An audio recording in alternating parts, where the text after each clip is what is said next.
In the next heading in the chapter on law of motion in physics, we will read Newton's law. Newton's law of motion is our common experience that a book or a duster lying on a table will continue to remain their state at rest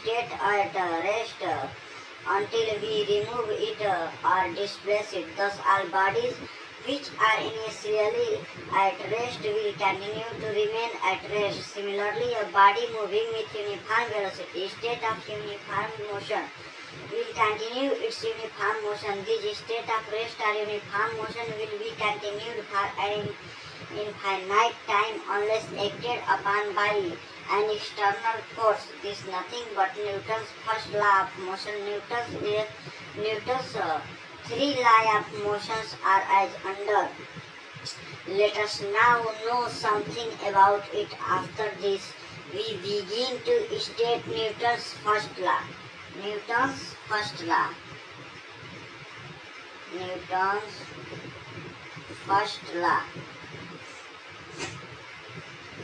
Everybody continues to be. Everybody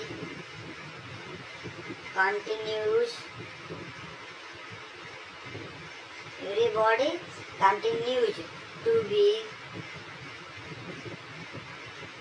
Continues to be.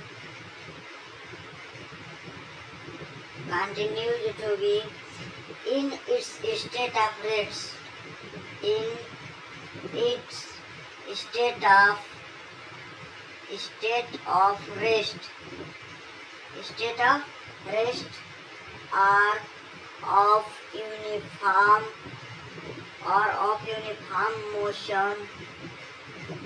motion in a straight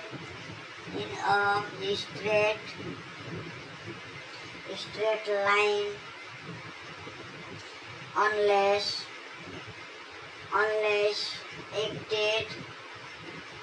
unless acted upon by an external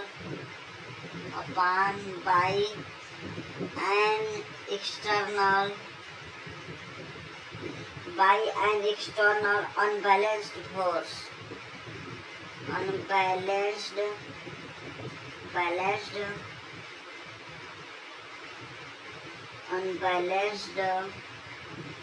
force. That means Newton's first law, everybody continues to be in its states of rest. Everybody continues to be in its state of rest. State of rest or of uniform motion in a straight line. Unless acted upon by body and external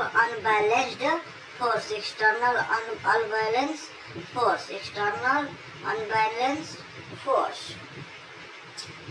That means this means that if an object is in a stationary state, it prefers to remain in a stationary state, and if it is in a state of motion, it prefers to remain in a state of motion unless an external force acts on it.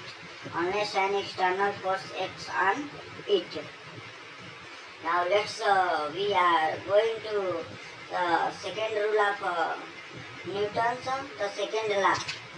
Newton's second law.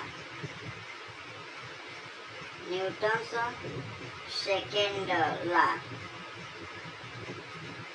Newton's first law, everybody continues to be in its state of rest or of uniform motion in a straight line unless acted upon by an external unbalanced force. Newton's second law. The rate of change of linear momentum.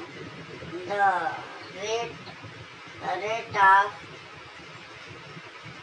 change of linear momentum. The rate of change of linear momentum is proportional to the impressed force.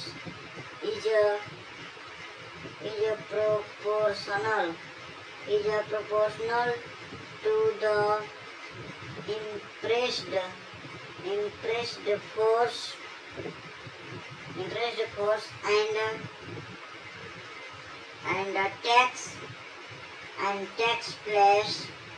and takes place in the direction of the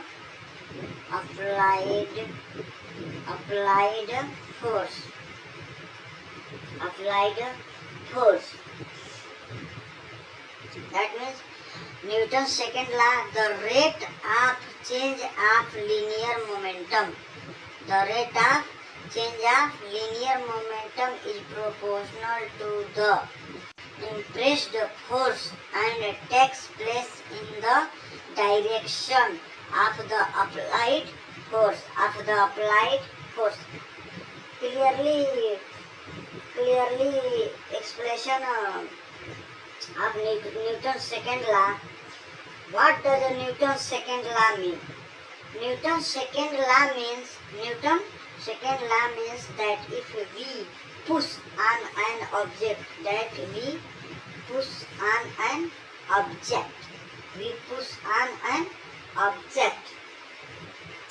Newton's second law means that if we push on an object by applying a force, then the force applied on that object is directly proportional to the acceleration produced by that object. This is the Newton's second law explanation. And we will know about Newton's third law. Newton's third law.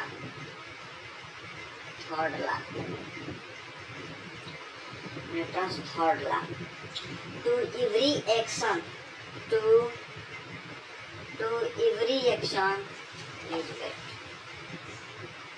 Newton's third law. To every action,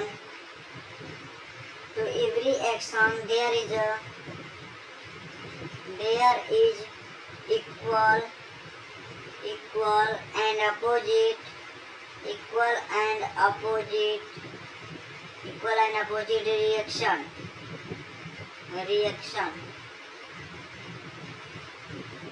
To every action there is equal to and opposite reaction. This is the Newton's third law. Newton's third law means explanation.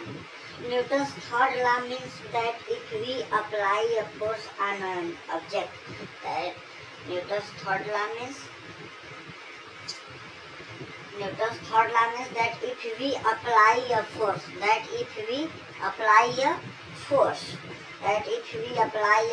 on an object, then that object also exert a force.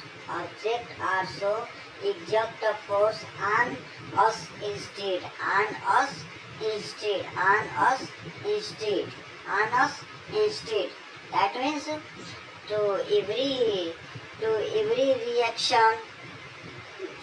every action there is equal and opposite reaction. This is the Newton's third law. Thus if F12 and F21 are the forces exerted on each other by two interacting bodies respectively, then we have F12 is equal to opposite F21, equal to minus F21. That means this is the opposite force react by the body. This is the opposite force reacts by the body. Newton's first law of motion is simply case of Newton's second law. Newton's first law, Newton's first law Newton's first law. Newton's first law of motion. Is simply a special case.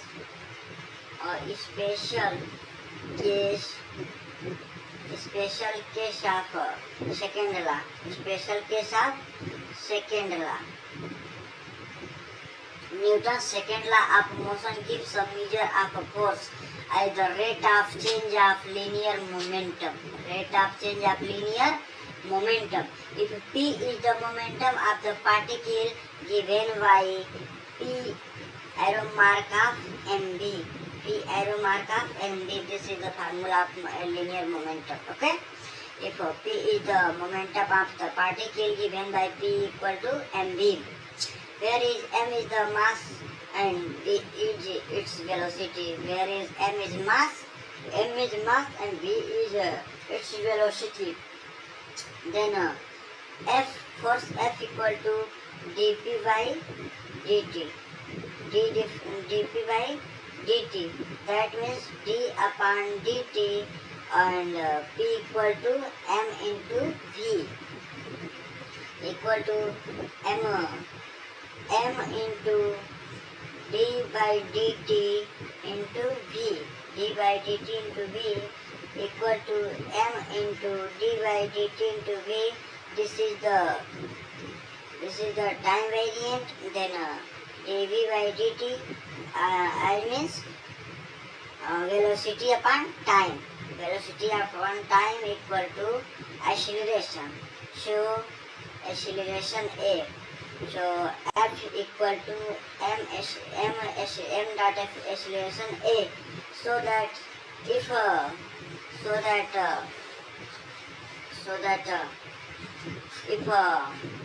F equal to 0, then A equal to 0.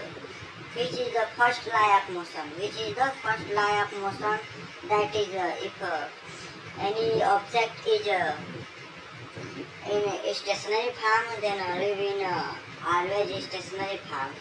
So if force is equal to 0, then acceleration equal to 0. That means the body cannot be moved. If no force acts, there will be no change in velocity. If no force acts, there will be no force. If no force acts, there will be no change in velocity and hence no acceleration. Thus, the Newton's first law of motion is a simply special case of the second law. Newton's first law of motion is simply a special case of the second law. Limitation of Newton's law of motion. Limitations of Newton's law of motion. Limitations of Newton's law of motion. First limitation.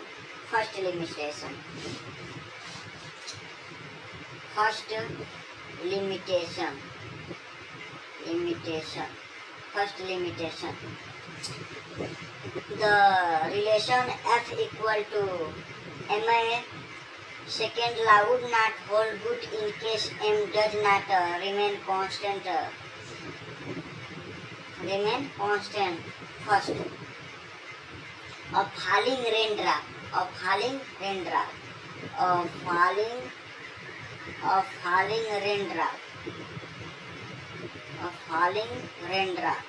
That means which gathered mass as it falls due to more water vapor. This is the raindrop, and this is the vapor.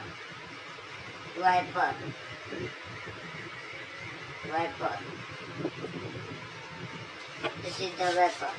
This is the raindrop and this is the vapor. This is the vapor. A falling raindrop which gather mass as it falls due to more water vapor condensing around it. The mass of the drop continuously increases.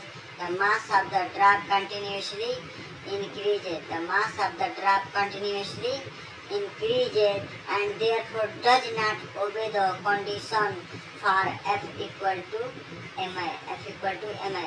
Second number. A rocket which loses part of its mass as it moves forward in the form of ejected burnt fuel. And third, particle with relativity velocities. The mass of the particle is given by m equal to